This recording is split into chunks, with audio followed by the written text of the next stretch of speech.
corrections officers stopped at freaking Starbucks with a pregnant inmate in labor in the back of the van. Are you kidding me? What's up, you guys? Welcome to today's video. As you can tell, we're gonna be talking about something that makes me freaking rage. Like, this makes me so mad, and I wish that it didn't happen often. But we don't even hear about all of the horrible things that happen behind those walls. If you guys are new here, hi, my name is Jess. I'm a person in long-term recovery who has in fact been to prison. And I also had a baby in prison, as seen on these videos. Whew. So, if you guys want to follow me on any other social media platform, TikTok, Instagram, Patreon, that's $2. It's only ever going to be $2. All of that is linked down below, as well as my vlog channel and my podcast. Patreon is going to have mini vlogs of what has been going on in my life recently. I have a bunch kind of just waiting to upload, and I did upload one yesterday.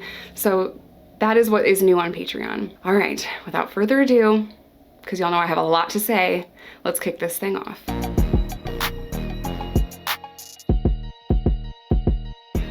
So this is a very heartbreaking and very horrible story. So many of you guys sent this to me, and I'm gonna be honest, I didn't want to click on it because it just made me so mad. Just the title made me mad, but when I read the article, it is way worse than the title of the article. And in today's like clickbaity headline catching era, you would think that the title would be the worst thing, right? It gets worse as you like read more information about what happened to her.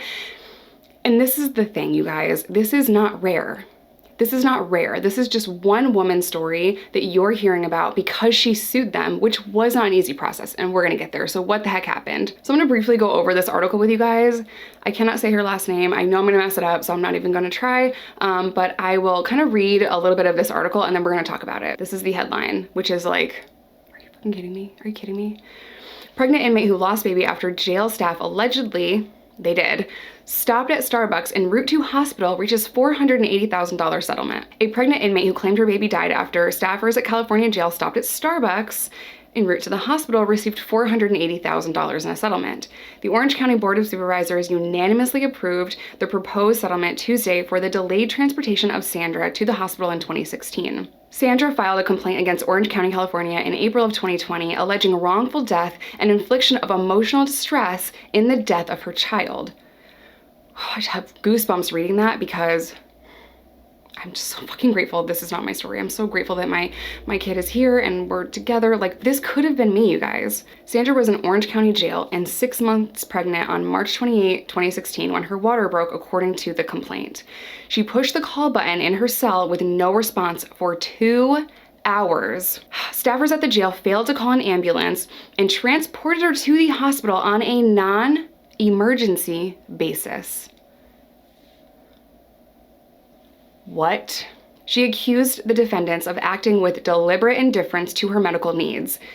Fair. Including stopping at Starbucks on the way to the hospital instead of taking her directly there.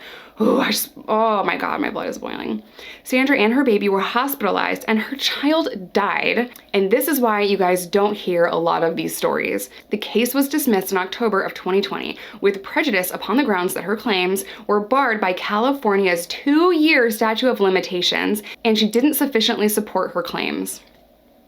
That is why you don't hear about these stories. A lot of states have that, and it's with the sole intention of making sure the public does not hear about everything they're doing to inmates. She claimed the incident took place March of 2016, but didn't launch the lawsuit until about 3.5 years later on September 9th, 2019, when she added to a separate civil action case against the county.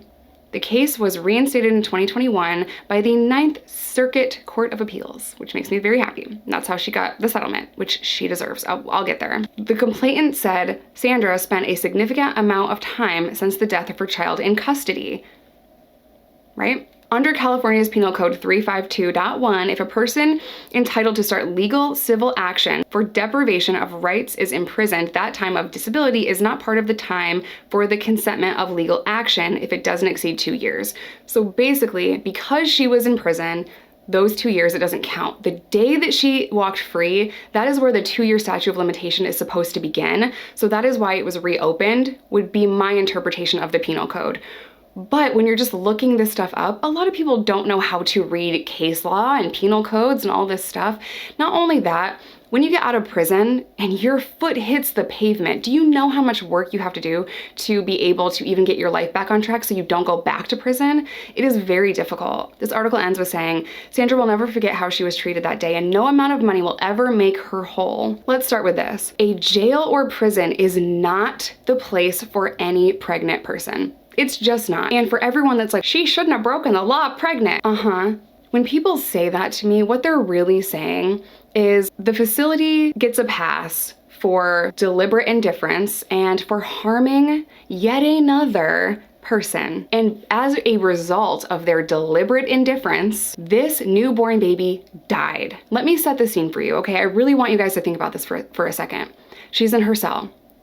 Maybe she's reading a book or something, okay? She's in her cell, her water breaks. She is scared. She's nervous. She knows she's 6 months pregnant, so we have to get to the hospital immediately, right? Also, you don't have a ton of time to get to the hospital after your water breaks in any scenario, okay? You have to get there as soon as possible. She goes to the wall, she presses the call button, and she's pressing it for over 2 hours. 2 hours. Finally, when staff come to the door, they're like, oh, it's not an emergency. We're just gonna drive you in the van. Okay. Since when does a corrections officer think that they can make medical decisions? How are you determining whether or not this pregnant woman whose water broke is not an emergency? How do you determine that? That's what I would like to know. I'd like to see your medical degree. Okay, moving on. In order to take an inmate out of a facility, things have to happen.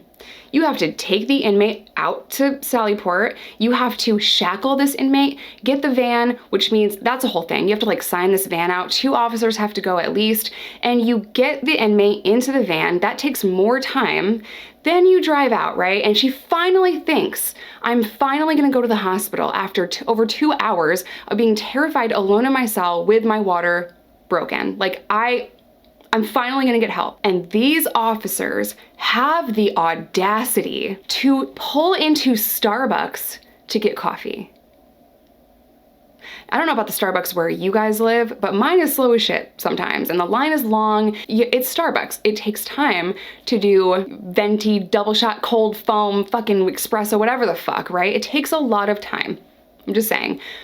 Then they take her to the hospital and her baby doesn't make it. Then she has to go back to that facility because she's still an inmate. I'm assuming she stayed at that facility. So not only does she have to see these officers live their best life, completely employed by the way, she has to endure that every day. She has to mourn the loss of her baby. She has to see these officers, I'm assuming. I wonder what she said to them. Oh my God, I would have had to be sedated every single day. I would have lost my mind. I don't know if I would have survived that. I really don't. It was hard enough for me to give birth chained, okay? Yeah, And then as soon as my daughter comes out, I'm now in leg chains. Less than 48 hours after that, I am physically removed from the hospital room where my daughter is in the little bassinet crib thing. And I have to walk out of that room, leave her there alone, after whispering to her, I will be back for you. Not even knowing if it was true, just knowing that I had so much fight in me that I was going to do everything I could to be involved in her life. And I was rushed out of the hospital, flown down the hallways, thrown into the prison transport van. We drive away from the hospital. I have no idea who's coming for my baby. I know foster care, but I have no idea where she's going. We get maybe, I don't even know, 2-3 minutes on the road and the officers want to talk about what they're getting for lunch. They just didn't care. They did not care about what I was going through. They didn't care. And that was so traumatic for me that I don't even remember what happened after that. I have glimpses of going back to the prison, going back to Sallyport. Not exactly sure what they were saying. I know they were asking me questions. I do remember very specifically being in the room where we change out. So I have to be searched anytime that you leave the facility or have a visit, or if you work certain jobs, you have to be searched all the time. So I'm in the strip search room, and I remember this glimpse of like, there was not just one female officer in there like to strip search me. There was like 4 officers there, 3 men, 1 woman, and I'm pretty sure I had clothes on. I'm pretty sure I had clothes on. But I'm standing there in that room, and I remember seeing them, and then that's really the last memory that I have until I woke up I'm assuming a few days later, and I'm like, oh, okay, I'm in the infirmary. I felt my stomach, and I'm like, okay, yeah, yep, okay, yep, I had a baby. I had the baby. I'm in the infirmary. My memory is so distorted and so, it's gone. I don't know what really happened to me after I got back to the prison. I just have these very brief seconds of time in my memory after I left the hospital. They're very small, and they're like, anyway, not about me. But that was very, very traumatic, and Micah survived, and I have full custody, and I still have nightmares about what I went through. Having to wrap my boobs in ace bandages. I was limping because I was kept chained to the bed for 2 days, so I couldn't get up and walk around, and my body had to heal. I couldn't get up and walk around in the hospital because it was a security risk, and I was chained to the fucking bed.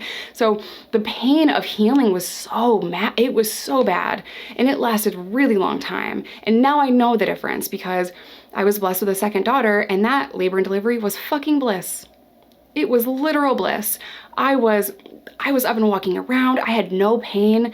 Labor and delivery was basically painless and beautiful and amazing, and my body knew what to do, and Reese was there, and it was just it was incredible, and I know the difference now. I can't even explain to you how glad I am that I had that experience with Riley, because how would I have known what it was really like, you know? Oh my gosh. To go back to my last point, you don't hear a lot of these stories because when inmates get out, they have to rebuild their life, and they want to move on a lot of times. A lot of times they don't want to go through this painful process, this legal process, and it can be very demeaning.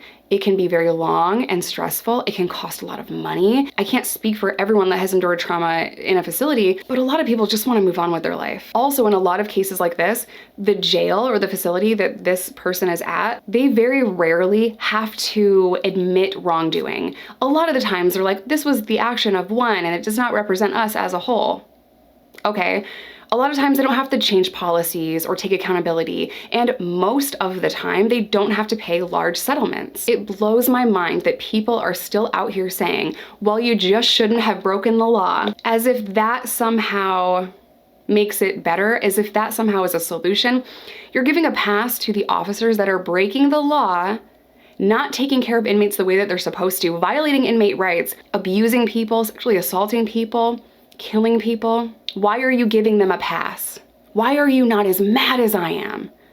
And I know the Ride or Die crew is as mad as I am, and I love y'all. Pregnant people should not be incarcerated at all. And here's why. The time that this person owes is not going anywhere. Let them go home on an ankle monitor, have their primary care doctor, go to all the visits, not be stressed out, because we are talking about not just her, we're talking about the baby too, right? So let them go home on an ankle monitor. I forget the exact number, but we'll just say most. You can look up the number. Most women are serving time on non-violent petty crimes like shoplifting or drug charges. And yeah, okay, they broke the law. Cool.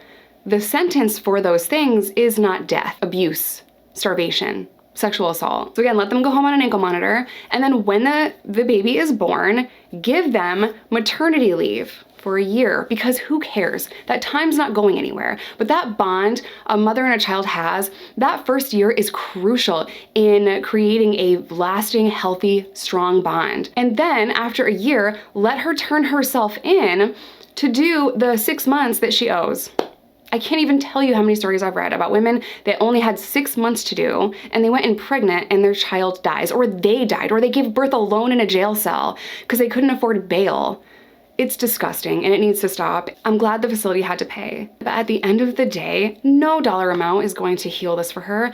I just hope that she is in trauma therapy and getting all of the help that she needs, because this trauma extends forever. You know, it doesn't just go away. I really thought that 10 years after Micah was born that I wouldn't think about it anymore, I wouldn't have nightmares anymore, but it was so traumatic, and she survived. So I can't imagine what Sandra went through, and I really hope that she is getting all of the therapy that she needs, because I can't even imagine. All right, you guys, I'm gonna end today's video here. As always, I love you. Stay safe, stay in recovery, whatever that looks like to you, because there's no wrong way to recover, and don't ever let anyone tell you otherwise.